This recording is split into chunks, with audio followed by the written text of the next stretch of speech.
Salut les amis, bienvenue sur Cars Passion. Aujourd'hui dans la vallée de Chevreuse, dans l'abbaye des Vaux-de-Cernay, un lieu chargé d'histoire, en compagnie de cette Golf GTI. 7 ans après son lancement et à l'aube de son renouvellement, on a décidé de passer un peu de temps avec une icône du monde des sportives. Est-ce qu'elle est toujours dans la course face à toujours plus de puissance ou joue-t-elle sur un autre tableau? C'est ce qu'on va voir ensemble. C'est parti! Bon, même s'il ne lui reste que quelques semaines à vivre, cette Golf 7 GTI, moi je trouve qu'elle traverse quand même bien les années. Il faut rappeler qu'elle a été lancée en 2013, cette voiture, donc c'est pas rien. Elle a eu quand même un petit restylage en 2017, mais elle a gardé son look iconique. Une Golf, c'est une légende, on la reconnaît. Donc une Golf 7, vous savez à quoi ça ressemble. Et une Golf 7 GTI Performance, donc la version finale de la Golf GTI, ça ressemble à ça. Donc on a une belle couleur rouge, avec des jolies jantes optionnelles, avec le petit liseré rouge ici. Juste derrière, on a les étriers GTI, très jolis moi je trouve. La signature lumineuse spécifique avec les LED qui soulignent le regard, les petites ailettes juste en bas. Bien entendu, et ça c'est le cas depuis le début, donc 1975, la petite calandre nid d'abeille avec la barre rouge GTI. Et une voiture qui est un mix entre du chic et du sérieux, tout en étant sportif. Et assez provoquant je trouve en rouge et noir. C'est une voiture qui traverse les années sans se démoder. Moi personnellement j'adore ce mix entre BCBG et petite teigne. Elle est quand même bien méchante cette Golf GTI, mais elle sait aussi être très chic, surtout si vous la prenez en noir. Bon, niveau look, vous préférez quoi vous? La Golf GTI ou plutôt le côté, on va dire, assez tuning, assez sportif de la Mégane RS? La Golf GTI elle est plus du côté de la 308 GTI. Donc une voiture chic, passe-partout, qui a quand même enfilé ses habits de sport et puis qui a pris un peu de testostérone. On dit souvent que le premium se joue dans les détails. Et on connaît l'affection du groupe Volkswagen Audi pour les signatures lumineuses. Et cette Golf ne déroge pas à la règle. Vous voyez, ces feux qui sont juste sublimes. Les LED juste ici et les clignotants à défilement qui sont juste magnifiques. Volkswagen a vraiment soigné sa copie lors du restylage de la Golf avec ses jolis feux. Et ça fait partie du package et du fait qu'elle n'ait pas pris une ride cette voiture, je trouve. Et ces feux là avec les clignotants, vraiment du plus bel effet. Elle est belle de toute façon en général cette voiture. Mais on dans cette superbe teinte rouge avec ses jantes noires, elle en impose carrément. Puis là avec le soleil couchant, elle rend vraiment bien. C'est rare aujourd'hui de pouvoir sortir du lot et de faire tourner les têtes quand on conduit une Golf, sachant que c'est une des voitures les plus vendues au monde. Je peux vous dire qu'après avoir passé quelques heures à son volant, les gens se retournent au passage de cette voiture et là remarquent comme quoi la Golf GTI, ça reste une légende. Allez, c'est parti pour un petit tour à bord de la Golf 7 GTI Performance. C'est une GTI, et une GTI à bord, ça a forcément ces superbes fauteuils avec le motif Clark. Le motif Clark, c'est ces carreaux, vous voyez, très écossais. Signe distinctif de la Golf GTI, pareil, depuis 1975. Donc la légende se perpétue et traverse les années. Bon, si on avait une boîte mécanique, on aurait également une petite balle de golf en guise de pommeau de vitesse. Mais là, vu qu'on a une boîte DSG, on a un pommeau tout à fait standard. Donc le volant est un volant GTI, qu'on retrouve aussi sur les Golf R et Airline. Et suite au restylage de 2017, on se retrouve avec une planche de bord qui, ma foi, n'a pas pris tant de rides que ça. Donc la présentation est tout à fait standard, vous voyez, juste ici. Mais quand on allume le contact, on se retrouve avec un très grand écran au milieu, une belle dalle tactile, vous voyez, noire. Et puis derrière le volant, une instrumentation 100% numérique, donc le fameux Virtual Cockpit, qui permet de personnaliser l'affichage comme bon nous semble, et donc de mettre la carte ou d'autres informations en fonction de ce que vous souhaitez voir derrière le volant. Bon, pour le reste, c'est une Volkswagen. Bien entendu, une Volkswagen, vous le savez, c'est une référence en termes de matériaux, de finition. Et cette Golf est dans le premium. On quitte vraiment le généraliste. Et si on parle des prestations à bord, c'est vraiment du premium. Moi, je trouve que les matériaux sont géniaux. L'ergonomie est exemplaire. Vous voyez, il n'y a pas trop de boutons. Les touches ici sont tactiles. On a quand même des boutons pour la clim. Et ça, c'est bien, je trouve, de ne pas avoir à passer par l'écran tactile. Vous voyez, la planche de bord ici, elle n'est pas recouverte de boutons. Le volant aussi très ergonomique. Si on est habitué à rouler en Volkswagen, la Golf GTI reprend le même volant. Et puis on a pas mal de petits rangements. Donc il ne faut pas oublier que cette Golf et la philosophie GTI en général, c'est le fait de pouvoir rouler avec au quotidien sans contraintes particulières. Donc vous voyez, ici j'ai mes portes gobelets, ici j'ai un grand rangement sous la coudoir centrale et on a 5 vraies places. Donc une vraie compacte habitable, en plus d'être une véritable sportive premium. Bon, là où on sent un peu le poids des années, on va dire que c'est sur la présentation. C'est très classique. Vous voyez, on a les grilles d'aération, l'écran, les commandes de clim. Et moi je trouve que ça manque d'un petit chargeur par induction et puis de plusieurs ports USB. Ici on n'a qu'un seul port USB, c'est un peu light aujourd'hui en 2019.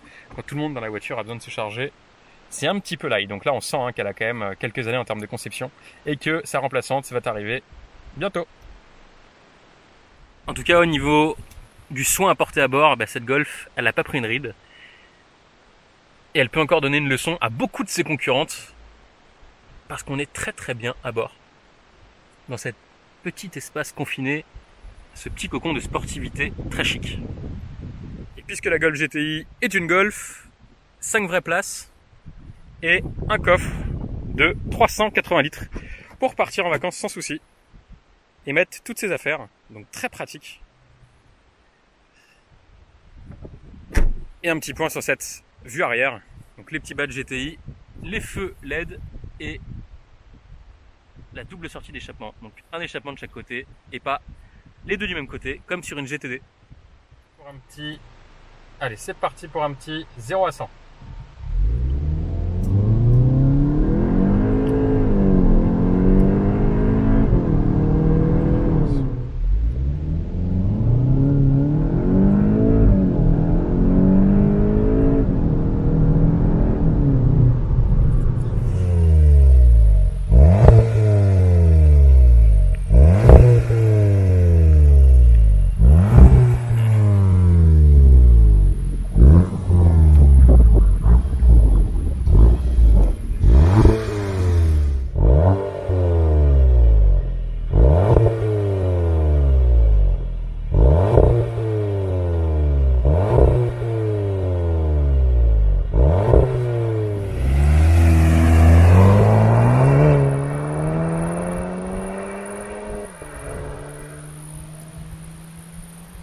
Sous le capot de cette Golf GTI Performance, on retrouve le 2 litres TSI, le moteur maison, 4 cylindres, 245 chevaux, 370 Nm de couple, 250 km/h et puis un 0 à 100 abattu en 6 secondes 2. C'est vraiment pas mauvais comme score pour une voiture qui a moins de 250 chevaux.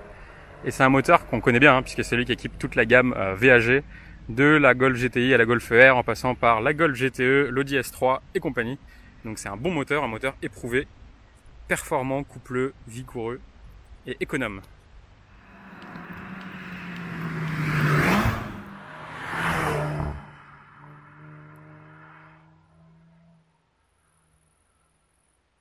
Nous voici en balade avec la Golf GTI Performance sur les belles routes de la vallée de Chevreuse. On va parler un petit peu de ce qu'elle vaut sur les routes, cette Golf GTI, et notamment en conduite sportive. Je le rappelle, on a un moteur 2 litres TSI de 245 chevaux. C'est un moteur qui est coupleux et qui offre ce couple très très tôt grâce au turbo. 370 Nm de couple, je le rappelle, c'est pas rien. Et pour ça, on a une boîte DSG 7 rapports avec des passages qui sont rapides et fluides grâce aux palettes. Donc ça, je trouve que c'est vraiment cool et ça participe à la bonne performance de la voiture. Concernant l'échappement, on a un échappement qui change de sonorité en fonction du mode de conduite choisi. En mode sport, ça fait un peu plus de bruit, mais c'est pas derrière que ça se passe, c'est au niveau des enceintes. Ouais, il y a un générateur de bruit. Moi, je suis pas fan de ce genre de choses. Le rendu est pas vraiment cool. Bon, c'est moins sympa que si on avait un Akrapovic, celui de la Golf R ou celui de la Mégane RS, et sans parler de l'échappement exceptionnel de la Hyundai i30N qui pétarade à chaque fois. On n'a pas ça du tout dans la Golf GTI. Mais rappelons que c'est une voiture polyvalente qui peut être utilisée au quotidien. Donc le positionnement chic de l'échappement y est pour beaucoup. Le gros point fort de cette Golf GTI, bien entendu, c'est son châssis. Il est affûté et sain, il donne une stabilité vraiment impressionnante à la voiture. Elle est très accessible et facile à prendre en main. C'est pas la plus marrante, c'est pas la plus vive, mais c'est sûrement l'une des plus rassurantes et stables quand on est à allure dynamique. On a un différentiel autobloquant en plus électronique. C'est pas aussi tranchant qu'un différentiel et un autobloc mécanique, comme peut être un Torsen par exemple, mais ça suffit à coller la Golf au bitume, surtout dans les enchaînements rapides où on a vraiment une voiture qui est scotchée au bitume et qui permet d'avoir des bonnes sensations et un très bon grip. C'est assez impressionnant, je trouve, la stabilité de cette voiture et puis le fait qu'on passe d'un virage à l'autre sans avoir à forcer. Vraiment, le différentiel fait parfaitement son travail. L'amortissement, lui, il est idéal en mode sport. On a une voiture qui se raffermit comme il faut au niveau des liaisons au sol. Elle vient plus rigoureuse sans jamais être inconfortable. Je trouve que c'est le compromis idéal. Moi, j'insiste vraiment sur la facilité de conduite de cette voiture. On peut la mettre entre toutes les mains.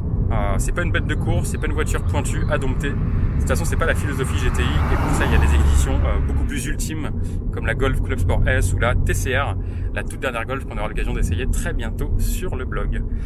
Moi, deux petits trucs qui me vont pas trop, c'est la direction qui manque un peu de consistance. Je la trouve trop légère encore, on sent pas ce qui se passe vraiment sous ses roues. C'est un peu le problème des directions électroniques comme ça. Et puis le freinage, il offre un bon mordant, mais l'endurance est assez limitée, je trouve. Donc attention en région montagneuse ou en circuit. En tout cas, la position de conduite, elle est idéale grâce au siège baquet. On est vraiment bien maintenu, et puis on est ni trop haut, ni trop bas. Et puis cette voiture, elle est d'une polyvalence qui est juste exceptionnelle.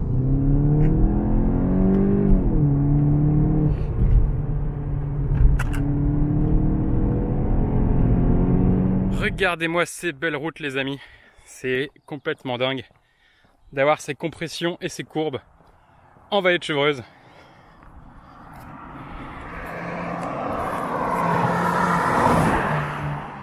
Les amis, nous sommes sur la voie rapide, sur le trajet régulier pour revenir du travail. On est calé, vous voyez, dans le Virtual Cockpit à 110, régulateur adaptatif, en mode confort. Le confort est alors excellent. Et la consommation à la hauteur. Vous voyez, on a quand même un moteur de 2 litres qui fait 245 chevaux et on n'est qu'à 7 litres au 100 km. Un score tout à fait respectable pour une voiture qui est quand même une GTI, donc une sportive. Une fois de plus, cette Golf GTI, elle s'adresse à une utilisation très polyvalente et on voit ici qu'elle peut être aussi bien utilisable au quotidien que le week-end pour s'amuser. Mon trajet du quotidien est donc terminé. Alors d'habitude avec ma voiture personnelle qui est une MX5 132 chevaux, je fais du 5 litres 8, 6 litres. Ici avec la Golf GTI Performance 245 chevaux, je termine, vous voyez, à 6 litres 7, sans avoir forcément fait attention à faire de l'éco-conduite et surtout en ayant mis la clim et en profitant de toutes les fonctions de confort de la voiture. Donc je pense vraiment qu'en faisant attention, on peut descendre à presque 6 litres au 100. Un score qui est absolument génial pour un 2 litres, un moteur quand même coupleux. Et vous voyez, on peut faire jusqu'à plus de 600 km avec un plein. Comme quoi cette GTI, elle est faite aussi pour voyager, en plus d'être une bonne sportive. Allez, on a roulé un peu avec la Golf GTI Performance et puis on va la comparer à la concurrence. Parce qu'elle est riche, la concurrence dans ce segment des compacts sportives. On a notamment la Mégane RS, la nouvelle Mégane RS avec 280 chevaux, 0 à 100 en 5 secondes 8. On a aussi la Hyundai i30N, moi que j'ai beaucoup aimé. Allez voir notre test sur la chaîne. 275 chevaux, 0 à 100 en 6 secondes 1, puis la 308 GTI dans sa version 2019, 260 chevaux, le 0 à 100 en 6 secondes. Moi perso, je prends la Volkswagen parce que la Renault, je suis pas fan de son look, je la trouve un peu trop dynamique, un peu trop tuning en fait, vous voyez, c'est exubérant, je trouve ces gros feux, ces grosses jantes, ces béquets. Donc je prends cette Golf GTI qui allie le chic, le sérieux et puis surtout la polyvalence. C'est moins tape à l'œil. C'est plus soigné qu'une i30N et c'est plus iconique et agréable qu'une 308 GTI. Dites-nous, vous, en commentaire, ce que vous prendriez entre ces compacts sportives. Pour moi, la Golf, ça reste la reine des compacts sportives. Même si elle a que 245 chevaux, elle en a encore beaucoup sous le capot. Et elle donne de bonnes sensations, cette voiture. Surtout qu'à 40 000 € et équipée comme elle est dans la moyenne haute du segment, puisque le reste sont environ aux alentours de 35, 36, 37, jusqu'à 40 000 €, mais jamais au-delà. Cette Golf, elle passe au-delà des 40 000 € quand on lui met un petit peu d'options. Mais c'est le prix à payer pour avoir des équipements riches. Et surtout, faut pas oublier les prestations premium de la Golf et puis son positionnement très haut de gamme. Donc dites-nous en commentaire, vous, Mégane RS, Civic Type R, Hyundai i30N, 308 GTI ou Golf GTI. Vous avez le choix, vous pouvez voter, allez-y. Toutes les bonnes choses ont une fin, vous le savez, et nous aussi on le sait. C'est pourquoi c'est la fin de la carrière de cette Golf 7, et notamment de cette Golf 7 GTI, un maillon de plus dans l'histoire de la Golf GTI, qui depuis 1975 rayonne, c'est le cas de le dire. C'est la base des sportives modernes, la Golf GTI. Elle a depuis plus de 40 ans maintenant lancé la mode des compacts, vraiment survitaminés et des compacts surdoués. Et ce qui est beau, c'est qu'en 2019, Volkswagen a réussi à continuer ce tour de génie, puisque cette Golf GTI est aussi agréable que sportive, aussi polyvalente que dynamique, et aussi technologique que chic. C'est difficile de lui trouver des points faibles si on est objectif. La Golf GTI n'est pas une sportive exclusive et pointue comme peut l'être la Golf R, mais elle a une polyvalence et une capacité à savoir s'adapter et tout faire parfaitement absolument incroyable. Une véritable voiture couteau suisse dont on ne peut rester indifférent. GTI, elle l'est toujours, ça c'est sûr. Voilà les amis, le temps est venu de nous quitter. J'espère que vous avez aimé notre petite vidéo hommage à cette Golf 7 GTI. Dites-nous vous en commentaire si vous opteriez toujours pour cette voiture malgré le fait qu'elle soit remplacée très bientôt. Nous, c'est sûr, parce qu'elle n'a pas pris une ride, honnêtement, elle est toujours au top cette Golf GTI. C'est la meilleure des compacts polyvalentes, du premium, du sportif, le top. Voilà. Merci de nous avoir suivis. Un petit commentaire si vous avez des questions, n'hésitez pas, on y répondra avec plaisir. Un petit pouce bleu si vous aimez la vidéo et si vous aimez cette Golf GTI surtout. Et puis je vous dis à très bientôt, passez un bel été. Ciao.